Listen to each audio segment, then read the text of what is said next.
En las montañas de Hidalgo, donde los vientos susurran secretos ancestrales, una peregrinación que debía ser sagrada se convirtió en una pesadilla que aún atormenta a quienes sobrevivieron.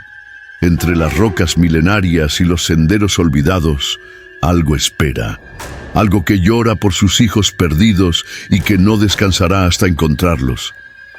Esta es la historia que cambiará para siempre tu forma de ver las peregrinaciones nocturnas. Las montañas de Hidalgo guardan secretos que la modernidad no ha podido borrar. Entre sus cañadas y barrancos, donde el eco multiplica cada sonido hasta convertirlo en un lamento eterno, los habitantes han aprendido a respetar ciertas reglas no escritas. Nunca camines solo después del anochecer. Nunca respondas a un llanto que no puedas ver de dónde viene. Y sobre todo, nunca ignores las advertencias de los ancianos cuando hablan de la Llorona. Porque en estas tierras, donde cada piedra tiene memoria, ella no es solo una leyenda. Es una realidad que acecha a quienes se aventuran por los senderos sagrados cuando la luna se oculta tras las nubes. Era octubre de 2019 cuando un grupo de 30 peregrinos partió desde Pachuca hacia el santuario de Mapeté en las montañas de Hidalgo. La tradición familiar los había reunido, como cada año, para honrar a la Virgen en una caminata nocturna que había sido parte de sus vidas durante generaciones. Entre ellos estaba don Aurelio Mendoza, un hombre de 60 años que había hecho esta peregrinación desde niño, y su nieta Paloma, de apenas 16 años, quien por primera vez acompañaría al grupo en el recorrido completo. Las montañas de Hidalgo tienen algo particular. Sus formaciones rocosas crean ecos que se extienden por kilómetros, y los antiguos senderos serpenteantes parecen diseñados para confundir a quien no los conoce. Esa noche, mientras el grupo se preparaba con velas, rosarios y provisiones, los habitantes del último pueblo, antes de la montaña, los observaban con una expresión extraña. Una mujer mayor se acercó a don Aurelio y le susurró algo al oído. Él negó con la cabeza sonriendo, pero su rostro cambió cuando ella insistió. «Esta noche no, compadre. Los vientos traen algo malo.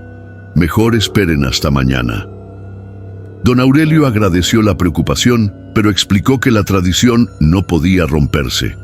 Era la fecha exacta, el momento preciso. Lo que no sabía era que, en esas mismas montañas, otras peregrinaciones habían desaparecido en noches similares, cuando la niebla se espesaba y los lamentos comenzaban a brotar de las piedras, como si la montaña misma estuviera llorando. A las 10 de la noche, el grupo comenzó el ascenso por el sendero principal. Las linternas cortaban la oscuridad, creando sombras danzantes entre los árboles de encino y las formaciones rocosas que caracterizaban la zona. Paloma caminaba cerca de su abuelo, fascinada por la solemnidad del momento y por los cantos religiosos que el grupo entonaba mientras avanzaba. Los primeros 2 kilómetros transcurrieron sin incidentes, pero cuando llegaron al primer descanso, en una explanada conocida como el Mirador del Diablo, algo cambió en el ambiente. El viento, que hasta entonces había sido suave, se intensificó de manera súbita, llevando consigo un aroma extraño. No era el olor típico de la montaña, sino algo más dulce y nauseabundo, como flores marchitas mezcladas con agua estancada. Don Aurelio frunció el ceño. En todos sus años de peregrinación nunca había sentido ese olor en particular. Algunos de los peregrinos más jóvenes comenzaron a bromear sobre el perfume de la montaña, pero los mayores guardaron silencio, intercambiando miradas preocupadas. Fue entonces cuando Paloma escuchó el primer llanto.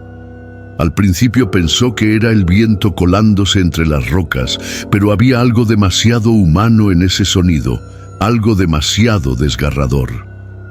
«Abuelo», susurró, tirando de la manga de don Aurelio, «¿escuchaste eso?». Él se detuvo, aguzó el oído y asintió lentamente. Otros peregrinos también habían comenzado a notar el extraño lamento que parecía provenir de múltiples direcciones a la vez, como si alguien estuviera llorando desde varios puntos de la montaña simultáneamente. El líder del grupo, don Esteban, un hombre robusto que conocía estos senderos como las líneas de su mano, decidió que era momento de continuar. «Son solo ecos», dijo con una seguridad que no sentía completamente. «Estas montañas amplifican cualquier sonido». Pero mientras el grupo reanudaba la marcha, el llanto no cesaba.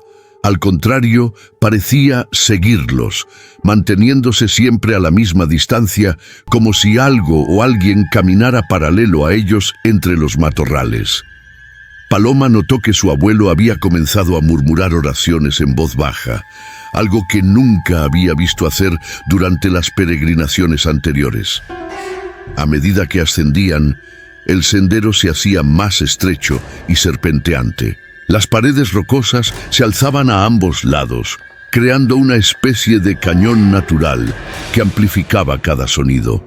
Los pasos del grupo resonaban con un eco fantasmal, y los susurros nerviosos de algunos peregrinos se mezclaban con el persistente lamento que los acompañaba. Fue María Elena, una mujer de mediana edad que venía por quinta vez en la peregrinación, quien primero vio la figura.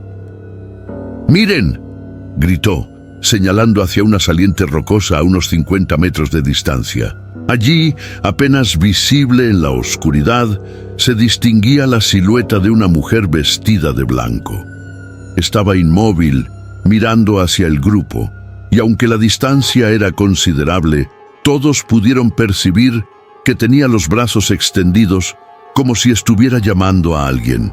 El llanto, que hasta entonces había sido constante pero lejano, se intensificó dramáticamente, convirtiéndose en un gemido desgarrador que hizo que varios peregrinos se detuvieran en seco. Don Aurelio sintió que un escalofrío recorría su espina dorsal. En más de 40 años, recorriendo estas montañas, jamás había visto algo así. La figura vestida de blanco permanecía inmóvil en la saliente, pero había algo perturbador en su postura, algo que no era completamente humano.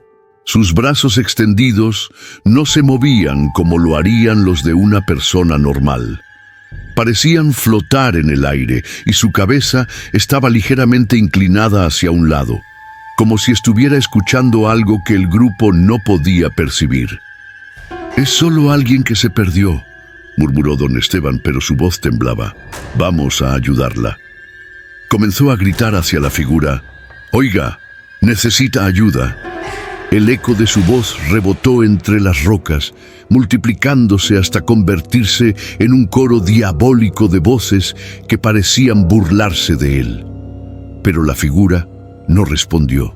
En cambio, el llanto se volvió más agudo, más desesperado, y comenzó a mezclarse con algo que sonaba como palabras, aunque nadie podía distinguir exactamente qué decían. Paloma se aferró al brazo de su abuelo, sintiendo que sus piernas comenzaban a temblar. «Abuelo, vámonos de aquí», suplicó. «Algo está mal». Pero antes de que don Aurelio pudiera responder, la figura comenzó a moverse. No caminaba como una persona normal.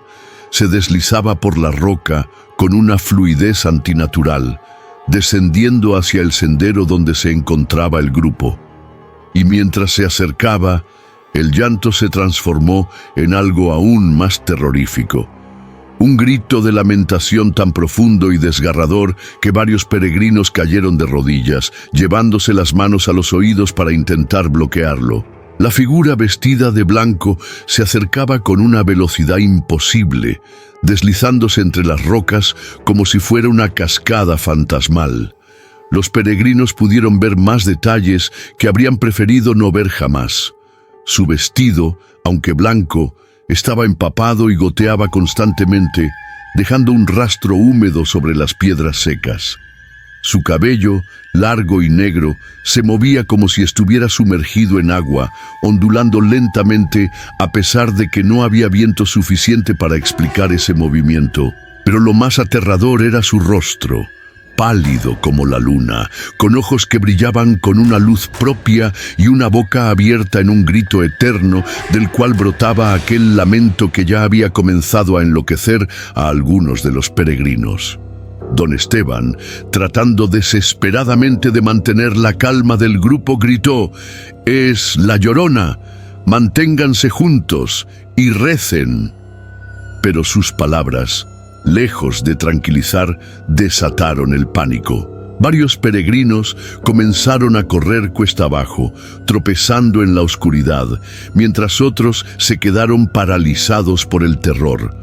Paloma sentía que el mundo se desvanecía a su alrededor. El grito de la entidad se había vuelto tan intenso que parecía penetrar no solo sus oídos, sino su alma misma. Era como si cada célula de su cuerpo vibrara con esa lamentación sobrenatural. Su abuelo la tomó firmemente del brazo y comenzó a caminar hacia atrás, sin darle la espalda a la figura que ahora estaba a menos de 20 metros de distancia. «No corras», le susurró con voz temblorosa. «Si corres, te perseguirá». La entidad se detuvo súbitamente y por un momento horrible el silencio fue total. Luego, con una voz que parecía venir de las profundidades de la tierra, pronunció las palabras que quedarían grabadas para siempre en la memoria de los sobrevivientes. «¿Dónde están mis hijos?». La pregunta resonó entre las montañas con una fuerza que hizo temblar las piedras. «¿Dónde están mis hijos?». No era una pregunta dirigida a nadie en particular, sino un lamento universal que parecía dirigirse a toda la humanidad. Los peregrinos que aún permanecían cerca pudieron ver que las lágrimas que corrían por el rostro de la entidad no eran transparentes como las lágrimas humanas, sino que brillaban con un resplandor plateado, como mercurio líquido. Cada gota que caía al suelo producía un siseo, como si fuera ácido que corroía la roca. Don Aurelio recordó entonces las historias que su propia abuela le había contado sobre la Llorona de las montañas. Una versión particular de la leyenda que decía que esta entidad no solo buscaba a sus propios hijos perdidos, sino que reclamaba a todos los niños que encontraba en su camino, convencida de que eran los suyos. Y en ese momento de terror puro, se dio cuenta de que Paloma, con sus 16 años, aún podía ser considerada una niña por esa criatura desesperada. La entidad comenzó a caminar directamente hacia ellos y su voz se volvió más suave, más persuasiva, pero infinitamente más terrorífica. «Ven conmigo, niña, ven con tu madre». Paloma sintió que sus piernas se movían solas, como si una fuerza invisible la jalara hacia adelante. Su mente gritaba que corriera, que se alejara, pero su cuerpo no le obedecía. Era como si la voz de la entidad tuviera un poder hipnótico que anulaba su voluntad. Don Aurelio se dio cuenta de lo que estaba pasando y con una fuerza que no sabía que poseía, levantó a su nieta en brazos y comenzó a correr cuesta arriba hacia donde el resto del grupo había logrado reagruparse alrededor de don Esteban, quien sostenía un crucifijo en alto mientras recitaba oraciones a voz en cuello. La huida cuesta arriba se convirtió en una pesadilla de tropiezos y terror. Detrás de ellos, el lamento de la Llorona se había transformado en algo aún más siniestro, una melodía de cuna deformada que se mezclaba con gritos de rabia cuando se dio cuenta de que su presa se alejaba. «No me dejen sola», gritaba con una voz que era tanto la de una madre desesperada como la de una bestia enfurecida. «¡Mis hijos! ¡Devuélvanme a mis hijos!». Los peregrinos que habían logrado mantenerse juntos formaron un círculo defensivo alrededor de don Esteban, quien continuaba recitando oraciones con una desesperación creciente. pero las palabras sagradas parecían tener poco efecto sobre la entidad que ahora los seguía de cerca, deslizándose por las rocas con una agilidad sobrenatural. Su vestido empapado dejaba un rastro de agua que brillaba débilmente en la oscuridad, y el sonido de sus pasos descalzos sobre la piedra resonaba como tambores funerarios. Paloma, aún en brazos de su abuelo, volteó hacia atrás y vio algo que la aterrorizó aún más. La Llorona no estaba sola. Detrás de ella, apenas visibles en la oscuridad, se distinguían las siluetas de otros peregrinos, pero había algo terriblemente erróneo en ellos. Caminaban con movimientos rígidos, como marionetas, y sus rostros estaban completamente blancos, con los ojos cerrados y expresiones de una paz mortal. «Abuelo», susurró Paloma con horror, «creo que esos son los peregrinos que desaparecieron en años anteriores». Don Aurelio siguió la mirada de su nieta y sintió que el corazón se le congelaba. Reconoció algunas de esas figuras. Don Remedios, que había desaparecido 3 años atrás durante una peregrinación similar, y la joven Esperanza, que se había perdido el año anterior. Ahora caminaban detrás de la Llorona como una procesión fantasmal, con las manos extendidas hacia adelante, buscando nuevas almas para unirse a su séquito eterno. El grupo de peregrinos llegó a una encrucijada donde el sendero se dividía en 3 direcciones diferentes. Don Esteban, respirando con dificultad, trató de orientarse en la oscuridad.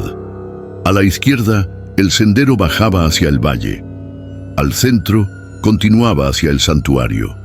A la derecha, ascendía hacia una zona rocosa que él conocía como la Corona del Diablo. Detrás de ellos, los lamentos se acercaban cada vez más, acompañados ahora por el sonido de múltiples pasos descalzos sobre la piedra. «¿Por dónde?», gritó alguien con desesperación. Don Esteban cerró los ojos, tratando de recordar las historias que los ancianos contaban sobre cómo escapar de la Llorona. Entonces recordó algo crucial. Su abuela siempre decía que la Llorona no podía cruzar agua bendita, y que cerca del santuario había un manantial que había sido bendecido por los primeros misioneros que llegaron a la zona. «¡Al centro!», gritó. «¡Hacia el santuario! Allí hay agua bendita». El grupo corrió por el sendero central, pero la Llorona y su séquito fantasmal los siguieron sin dificultad. De hecho, parecían moverse más rápido ahora, como si la proximidad del lugar sagrado las enfureciera. Los gritos de la entidad se volvieron más agudos, más desesperados. «No pueden esconderse de mí, soy su madre, vengan conmigo». Pero entonces sucedió algo extraño. Cuando el grupo se acercaba al último recodo antes del santuario, la Llorona se detuvo súbitamente. Su séquito de almas perdidas también se detuvo, como si hubieran llegado a una barrera invisible. La entidad extendió los brazos hacia adelante, pero parecía no poder avanzar más. Sus gritos se volvieron más frustrados, más rabiosos, y las lágrimas de mercurio que corrían por su rostro comenzaron a caer más abundantemente, creando pequeños charcos que humeaban sobre las rocas. Era como si algo la mantuviera aprisionada, incapaz de seguir adelante. Los peregrinos llegaron al santuario en estado de shock total. Era una pequeña construcción de piedra, antigua y sencilla, pero que irradiaba una paz que contrastaba dramáticamente con el terror que acababan de vivir. Don Esteban corrió directamente hacia el manantial que brotaba de una roca detrás del altar. El agua era cristalina y fría, y efectivamente había una pequeña placa de bronce que confirmaba que había sido bendecida en 1680 por Fray Antonio de los Santos. Con manos temblorosas, llenó varios recipientes con el agua sagrada y los distribuyó entre los peregrinos sobrevivientes. Eran solo 18 de los 30 que habían comenzado la peregrinación. 12 personas habían desaparecido durante la huida. incluyendo a María Elena, quien había sido la primera en ver a la Llorona. Don Aurelio sostenía a Paloma, que temblaba incontrolablemente mientras trataba de procesar lo que habían vivido. Desde el santuario podían escuchar los lamentos de la Llorona en la distancia, pero parecían estar contenidos, como si una fuerza invisible la mantuviera alejada del lugar sagrado. «No podemos quedarnos aquí para siempre», murmuró don Esteban. «Tenemos que bajar al pueblo para pedir ayuda». Pero Paloma negó con la cabeza violentamente. «¡No!», susurró con una voz quebrada. «Ella está esperando. La vi. Está esperando a que salgamos». Y tenía razón. A través de las pequeñas ventanas del santuario podían ver luces tenues moviéndose entre los árboles como velas funerarias que se deslizaban en la oscuridad. La Llorona había rodeado el lugar sagrado con su séquito de almas perdidas, creando un cerco fantasmal que les impedía escapar. Estaban atrapados, protegidos pero prisioneros, en un santuario que se había convertido en su única esperanza de supervivencia hasta que llegara el amanecer. Las horas más largas de sus vidas transcurrieron en el interior del santuario. Los peregrinos se turnaban para vigilar las ventanas, reportando los movimientos de las luces espectrales que rondaban el perímetro. La Llorona no se había marchado. Su lamento continuaba, a veces suave como una canción de cuna, otras veces agudo como el grito de una bestia herida. Pero lo más perturbador era cuando se acercaba a las paredes del santuario y comenzaba a susurrar nombres. Primero fueron nombres genéricos: María, José, Ana. Luego comenzó a pronunciar los nombres reales de los peregrinos que estaban dentro. Aurelio susurraba con una voz que era tanto suplicante como amenazante: «Paloma, mi niña hermosa, ven conmigo». Cada vez que escuchaban sus nombres, los peregrinos sentían una compulsión casi irresistible de salir, de responder a ese llamado maternal que prometía paz y descanso eterno. Don Esteban había encontrado un libro de oraciones antiguo en el altar y lo leía en voz alta, tratando de mantener a todos concentrados en las palabras sagradas. Pero el poder de la Llorona parecía intensificarse con cada hora que pasaba. Las paredes del santuario comenzaron a sudar una humedad extraña y el aire se llenó de un aroma a flores marchitas y agua estancada que hizo que varios peregrinos comenzaran a sentir náuseas. Fue entonces cuando Paloma notó algo que la aterrorizó aún más. En las ventanas comenzaron a aparecer rostros. No eran los rostros de la Llorona, sino los de los peregrinos desaparecidos.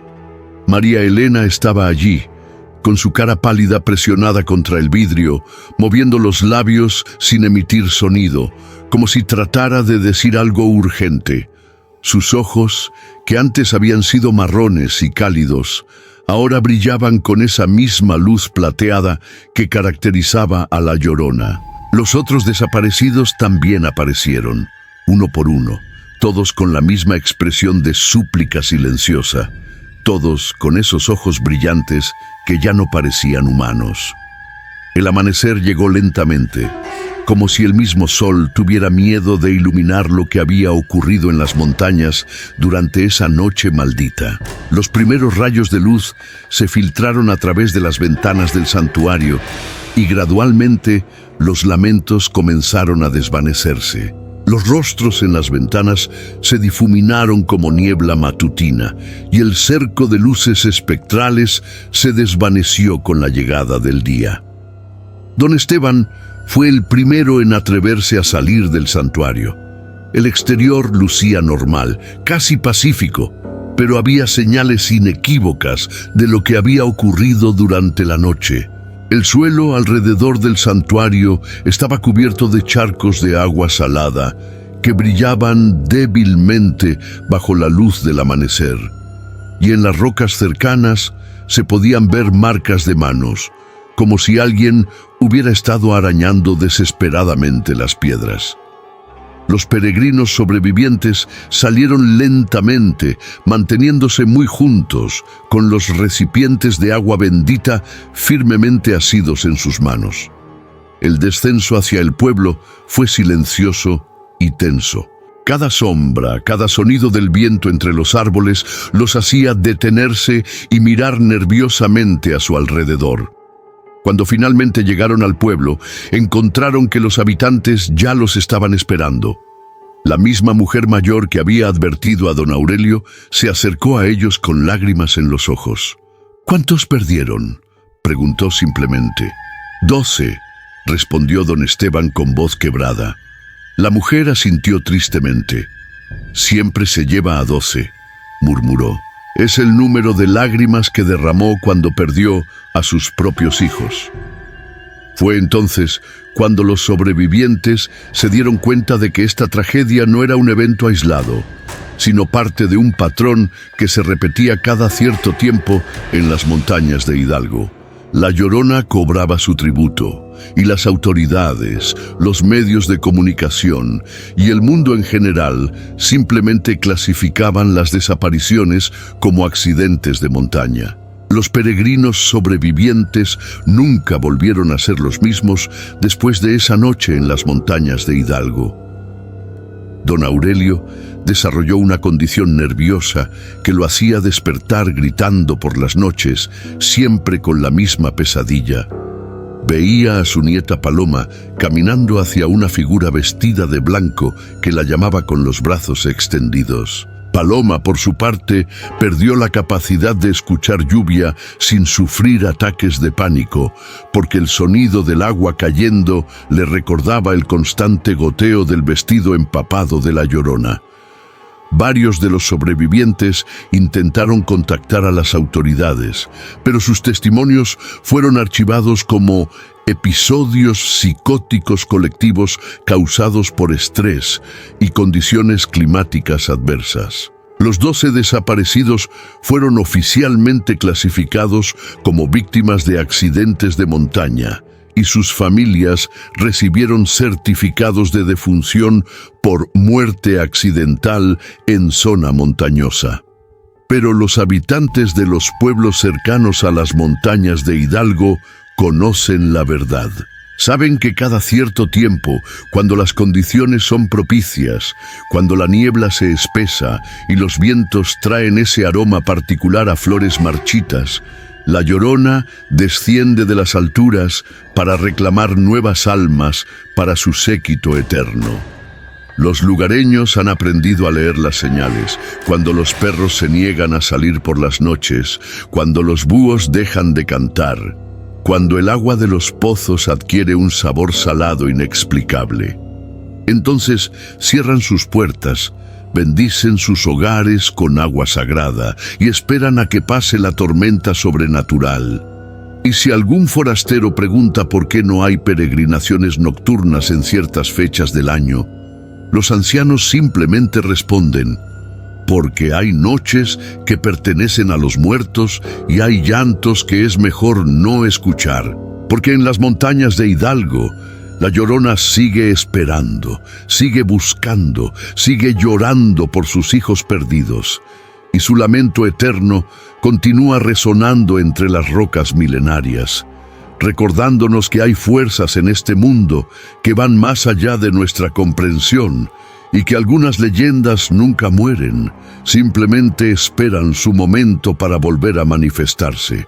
Si esta historia te estremeció tanto como a mí al contarla, si sentiste ese escalofrío recorrer tu espalda, dale like para que más personas conozcan estos relatos que nuestros abuelos nos susurraban al oído. Suscríbete, porque las montañas de México guardan muchos más secretos que necesitan ser contados. Que la luz te acompañe en las noches oscuras.